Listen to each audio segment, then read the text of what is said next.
ihop en sån här enkel brief gjorde vi förra året över liksom fenomenet, alltså vad är frågan. Och sen så upppublicerat för att samla så trovärdiga aktörer och experter och så. Så har vi uppdaterat det med lite ny information.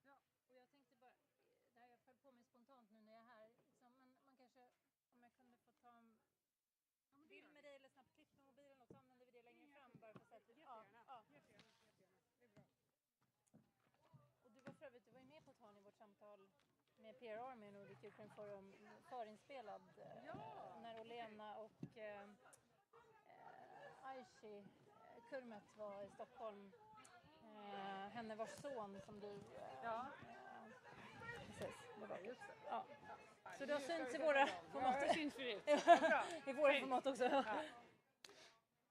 God eftermiddag allihopa. We're now live again from Almedalen, the Almedal Week. Welcome to you in the audience. Welcome to you following us online. We're going to start or end this day with a very important talk. I'm Sven, one of the responsible for the Ukrainian Hub. We have about 50 panels. We have 160 speakers from 120 organizations here this week because we think this is a very important question. And when you speak about Ukraine, it's not just about one thing. It's not just about two things. The scope is so big because it's about a whole society. And a society should have its people. If you don't have the people, if you don't have the history, you don't have a country.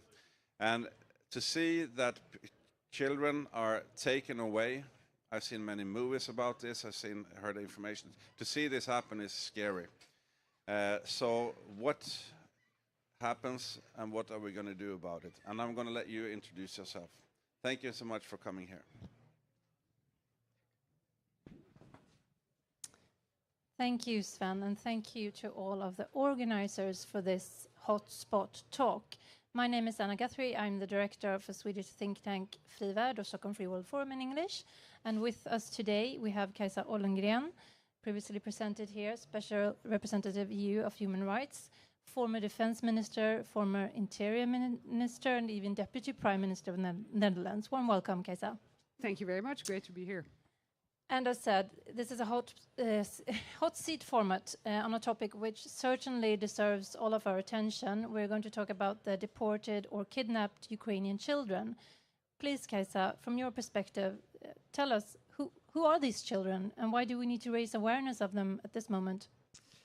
Yes, well, thank you for raising the issue. I think we need to continue to raise awareness. We are talking about actually, I think the group of more than 20,000 documented cases of children from Ukraine who have been illegally taken away from where they belong and who are now somewhere in Russia and who, you know, their identities, I think that's the core of the issue, their identities are being erased. We are also talking, I want to mention them, we will focus, I think, on these 20,000, but there are also 1.6 million Ukrainian children living in the occupied territories of Ukraine, so where Russia has taken control. And these are also children we should care about and should worry about, because also they are not free. They will be, you know, they will be submitted to a lot of propaganda. And they will also lose, they risk losing their Ukrainian identity as well. But focusing on those 20,000, in all of this there is mostly bad news, but the good news is that the 20,000 plus are documented. The good news is that it has caught the attention of not only Ukraine but the world, which means that experts that sit in, you know, civil society organizations, in academia, who have dealt with this before, are involved in gathering evidence, in tracking where these children are, and also in efforts to get them back. And there have been some successes. But if you talk about 20,000 and less than 2,000 children that have been able to return via, you know, mediators, specific targeted actions, that means that there's still a lot of work to do. Thank you.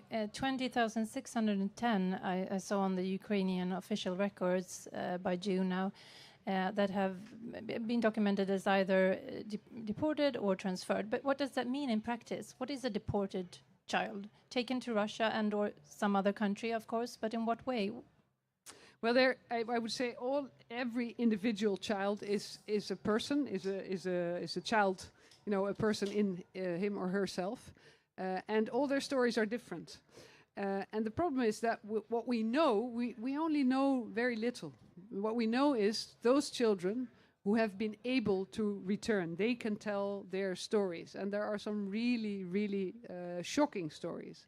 But we don't know exactly how these children are today in Russia. We do know that some of them have been adopted by Russian families. That's what I mean with, erasing their identity by giving them a new identity. Some of them were very young, others were not so young and are adults now. We worry that some of them are being militarized and will be actually engaged on the Russian side in the war. I think that is the reality that we are facing, and that also shows I think this is quite shocking to people, that we need to talk about this and we need to show the world. And I think everybody, who is a father or a mother will feel the same pain in your heart if you just think about something that could happen to your child. And also those children who were perhaps orphans, who didn't have a family, they still belong somewhere. And that somewhere is certainly not in Russia. And from EU's part, when did the EU start observing these deportations in Ukraine? I mean, was it just when the full-scale invasion started, and then more in depth now, and now the awareness is raised to a large extent? But when did the EU start working on this issue? Well, I think quite early on. At the time I was defense minister. I think quite early on we were already seeing the first signs of these things happening. I think it has been stepped up as we became more aware of the scale in which this was happening. And I think also, we have tried to work with Ukraine, and there is actually a coalition that was started by Canada and Ukraine. There are of course the initiative of the Ukrainians themselves, Bring Back Our Kids, and the EU has recently, I think 6 months ago, formally joined this coalition, and member states have pledged funding also to the initiative. So I think the awareness was there from the beginning. But in a more organized and systematic way, I think we are now part of trying to help. So Ukraine has been a driving force in this, of course, and then with the help of EU and individual countries and countries within the larger coalition of willing, and you mentioned Canada here, of course. Now we hear some noises from the rest of Almedalen knocking on here. We'll try to work through this still. What would you say is the challenge with it being also many different actors, many different countries wanting to do whatever they can for these children, and at the same time EU working together as a unit, and then you have all these individual different private initiatives, civil organizations working. How is the information landscape around the situation? I think that it's important that Ukraine is in control of this, so that every organization that works to help coordinates this with the Ukrainian authorities and relevant organizations. It was really focused on Ukraine. They have the best information and also the contacts with families when there are families involved. So that's very important. I think the second thing is, so I would welcome everybody who is able to contribute to this, countries, authorities, NGOs. Also other countries, because the EU is not in a position to negotiate the return of children. But we know there are other countries around the world that are in that position, and they also, they play a very crucial role. We know that some of the Gulf states have been able to negotiate the liberation of some of the children. It can be religious leaders. I mean, anybody who can do that should be welcomed to do so. But once a child is returned to Ukraine, then the reintegration has to be taken very seriously, because the most important thing is not to do harm to the children. And also there you need expertise, you need supporting organizations, professionals who are there to support the children and the families. And Ukrainians need to, we need to help Ukrainians to train for this trajectory of reintegration and giving the children back their original lives and their original place in their families and in their community. So I think also there a lot of effort, budget and work needs to be done. Mm.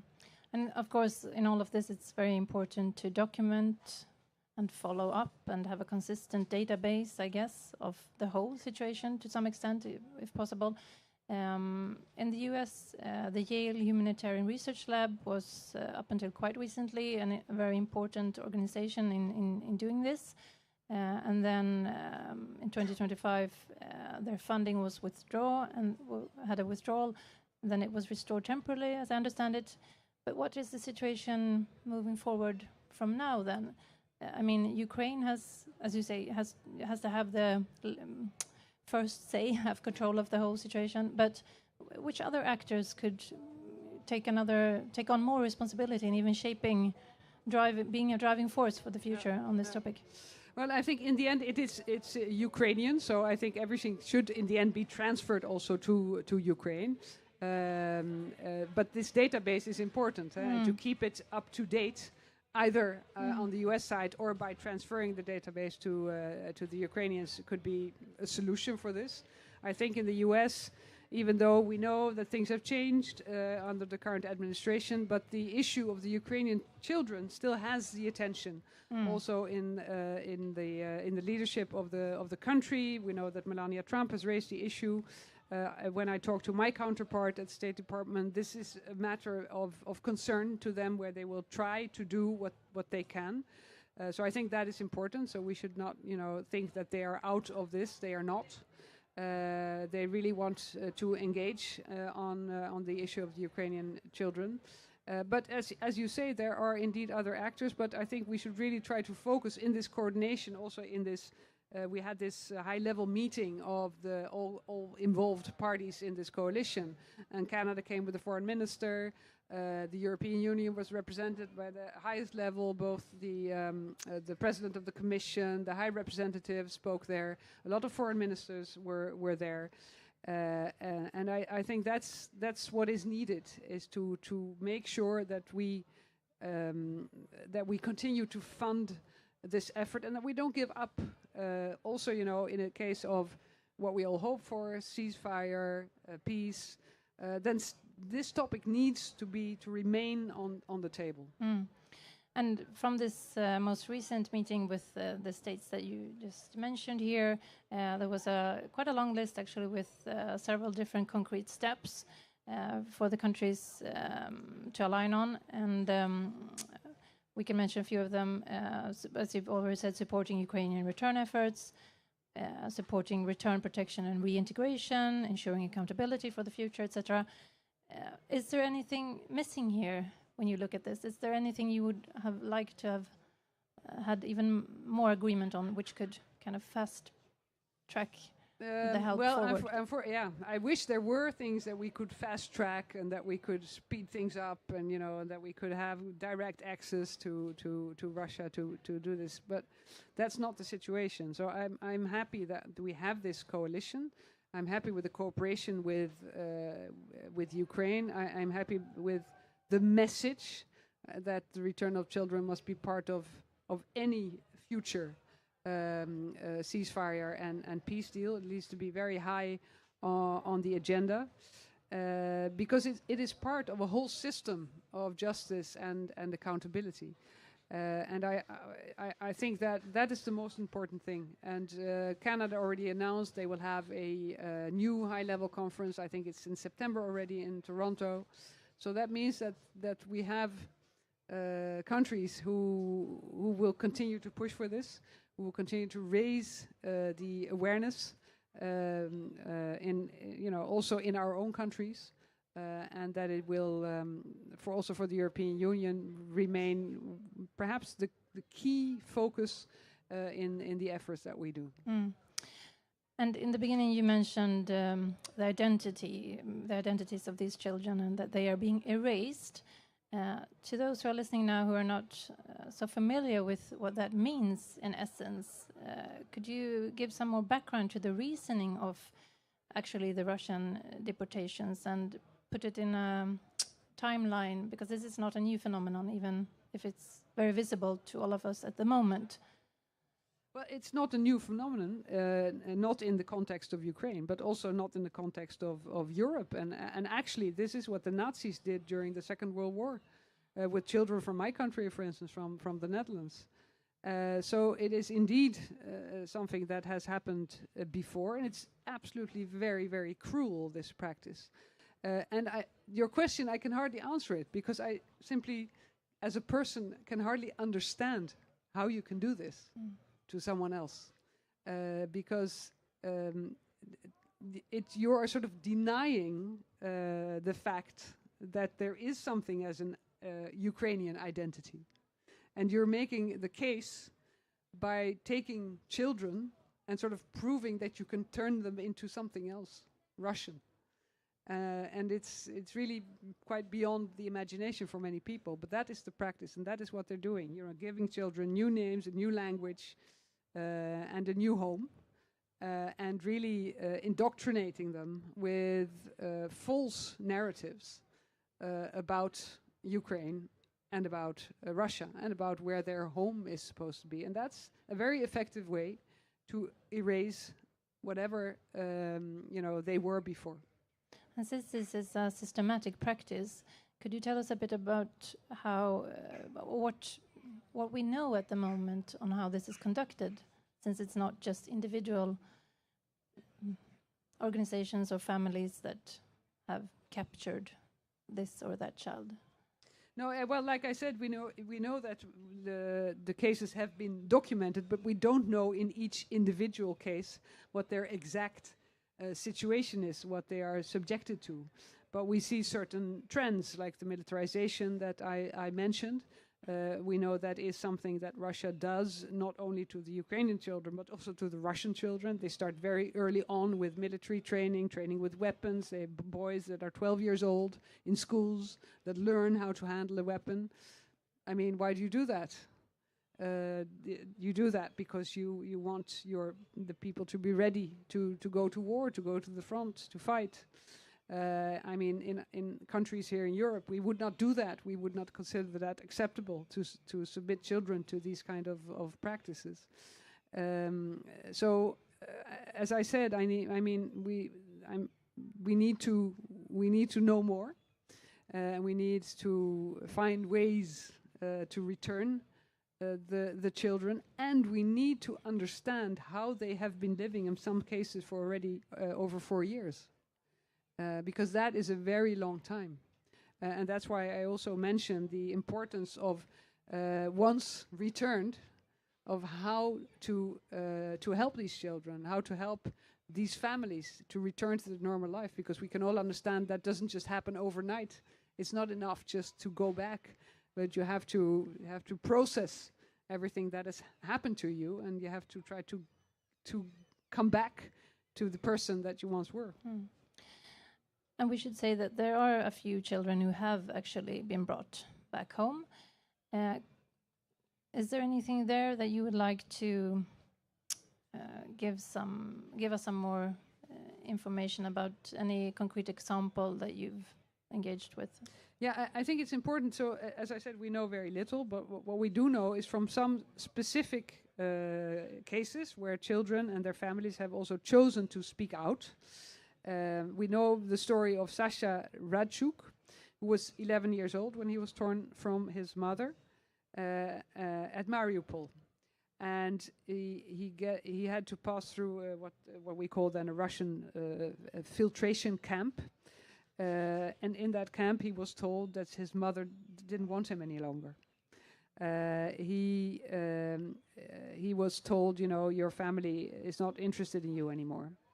But, this boy, 11 years old, found somehow the courage and the possibility to borrow a stranger's phone and to call his grandmother. And the grandmother actually was able to get him back. And these are the few stories that. And how was she able to get him back then? Do we know that? No, we don't know. I don't know exactly. Mm. I don't know exactly. But she was. I think she went there. So she took at great risk for herself. She just went there to get her grandchild back, and I think that is. I mean, it's courageous.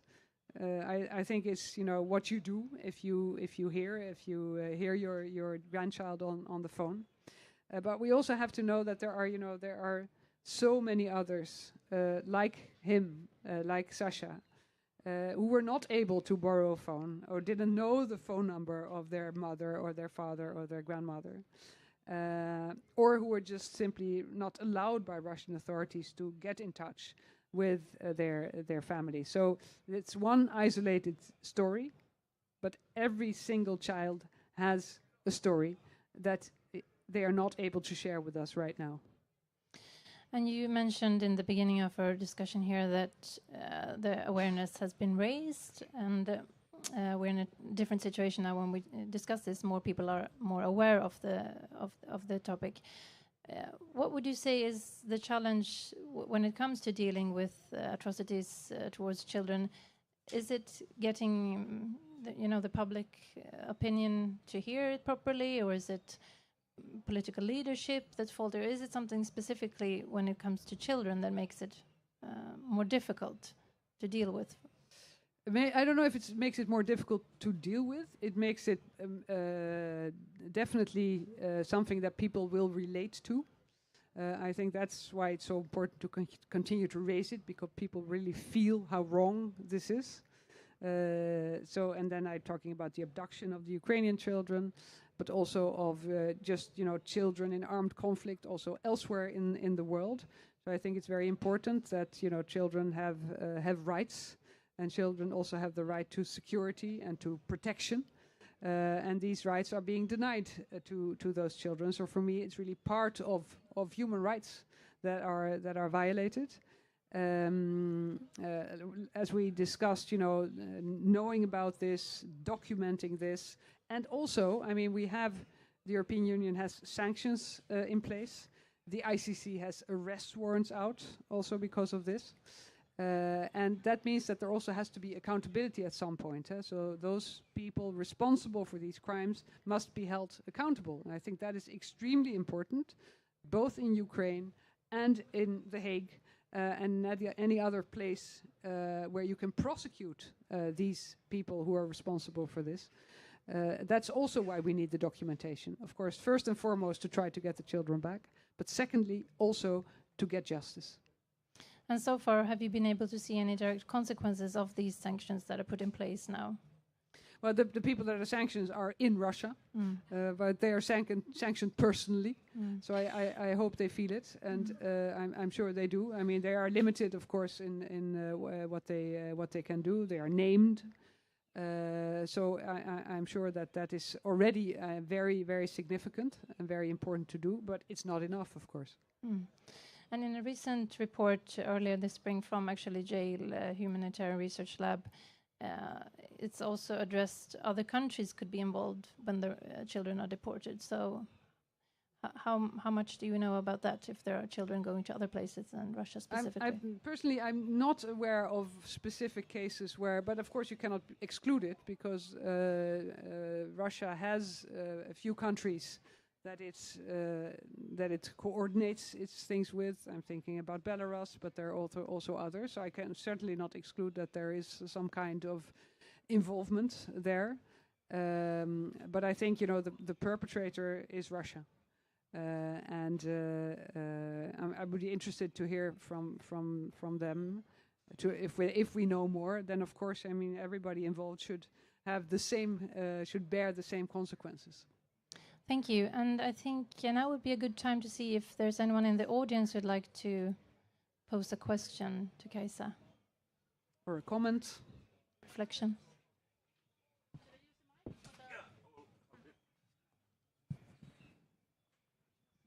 Thank you for a most informative and really important discussion. I was sitting here wondering whether you would like to comment or if there's anything to say in relations to trafficking, because as we know, drugs you can buy once and then when you use them, they are over.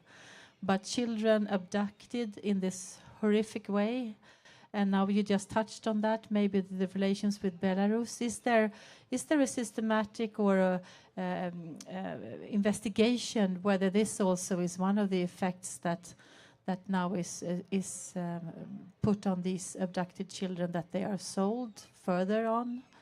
And if there is there a strategy to address that?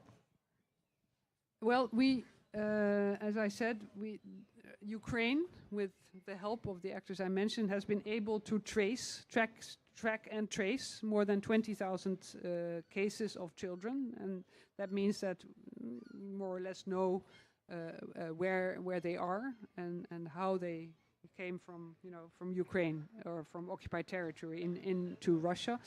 So even though I cannot exclude it, I'm not aware of the connection, but I think you have to be prepared for everything. So I think it's a very valid point, but it's not really something that I have seen so far.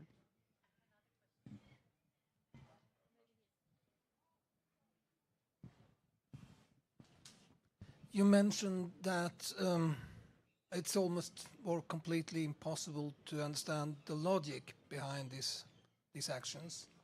At the same time, looking into the modus operandi might give you some hints about why this is happening.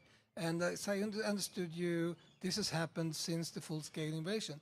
Did it never happen after the occupation of Donbass and Crimea in 2014? Is it a new thing that is happening?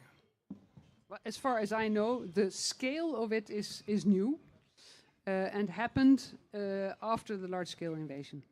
Which is not to say it did not happen before, because indeed, of course, the war was already going on and Crimea was already annexed.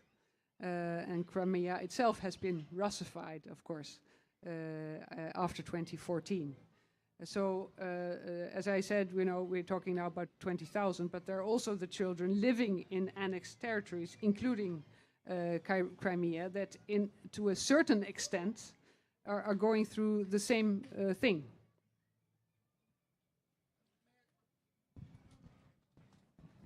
Talking about Crimea, I was also thinking about the children of Crimean Tatar ascent. Do we know anything about if they also have been subject to this treatment? Well, as you mention it, what I do know that some of them have been targeted with false accusations. I know of a man who was then a boy. His name is Appas. And he gave 10 euros to a friend. He borrowed him 10 euros. And he was then accused by the Russian authorities of financing terrorism. And he's serving 10 years in prison in Russia. And he is a Tatar from Crimea. So they are targeted, definitely. I also have a question. We speak about kidnapped children. In a way, those 1.6 million children are also kidnapped because they try to kidnap their brains. And these conferences, when you discuss about this, do you bring up all these cases, or is it just about the 20,000? Well, there is, of course, that's why I raised it, because I think that also should matter to us, those 1.6 million children who are maybe still with their families. So that's different, of course, but they are in occupied territories. They are not. They are also part of the whole process that Russia is engaged in making these parts of Ukraine Russian and not Ukrainian. So the erasure, in a way, is done there as well. The difference, I think, with the 20,000 is that they are really, have been forcefully transported away from where they came from into Russia and being completely integrated. into something they are not. So the distinction, I think, is good, but not to say that we should just accept that so many Ukrainians now live in occupied territories, and that those children, also just by being young, going to schools, etc., are indoctrinated every day. Thank you. I think, Malin, you have one more question. Do you have time for this? There was a question here? My question is, you were talking that you're collecting information about like this war crime about like the kidnapping kids. I know that Ukraine is working super hard in taking kids back, but it's impossible. It's like it's super hard, and it's only 2,000 kids is back, and every kid is a special case. So my question is, if there's exist any like international mechanism how to bring them back, because the kids should never be kidnapped like it is. It's a crime, war crime. So they shouldn't happen. I doubt that there is right now exist any laws and any rules how to bring them back. So if it exists or not, and if it is, who is controlling how it's done on a high level? Thank you for asking this question. So first, for the future, if there were to be a ceasefire and a peace deal, children must be part of that. So any negotiation that's going to happen, it should be in there. And then you could create a mechanism, because there is no mechanism now, because there are no negotiations with the Russian authorities. What does happen is that either individual countries or organizations are able to access, to first get information, then to access, and then to somehow get the children out, which has resulted now in more or less 2,000 children of the 20,000 who have been able to return. And every individual child is, of course, important. So I think for now, this is the way, the trajectory that works to some extent. But of course, and the Russians do not recognize that they're doing this. So we know, but the Russians are not admitting that this is actually happening. Even at some point, when there was some kind of exchange, the Russians suggested that they were returning Ukrainian children in return for Russian children going back to Russia. But there have been no abductions by Ukraine of Russian children. So it's false. It's fake news.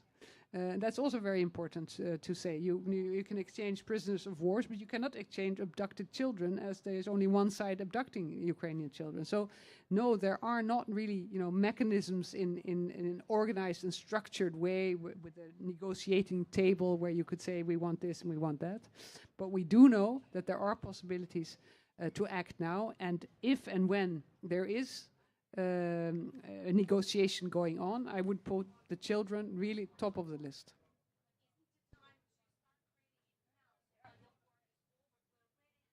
No, but I think on the Ukrainian side, and with the support of the partners, all ready to do so. But there is not a table where the Russians will sit to negotiate with. Thank you. We are very honored to have you here. You were invited by the Embassy of the Netherlands, who we cooperate with. We're very proud to do that. And tomorrow you will be back, I think 10 o'clock, and we're going to speak about the impact of the war on the children. So we wish you welcome back.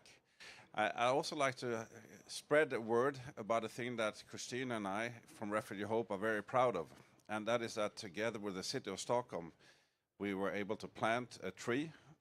It's a special tree that symbolizes, cherry tree, so that will symbolize that we must never forget about these children. And we are now also in the phase with the Ukrainian artists to produce a piece of art of this that we will try to spread.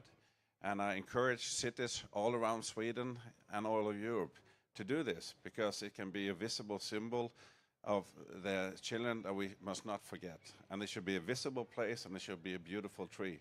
And when all children are back, maybe we can cut the trees down, I don't know.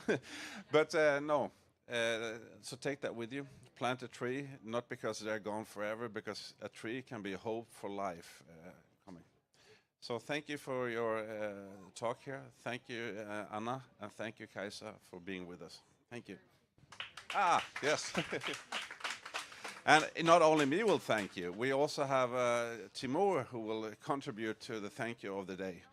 And Kaisa, maybe you have not met Timur, but you will never forget him when you hear him.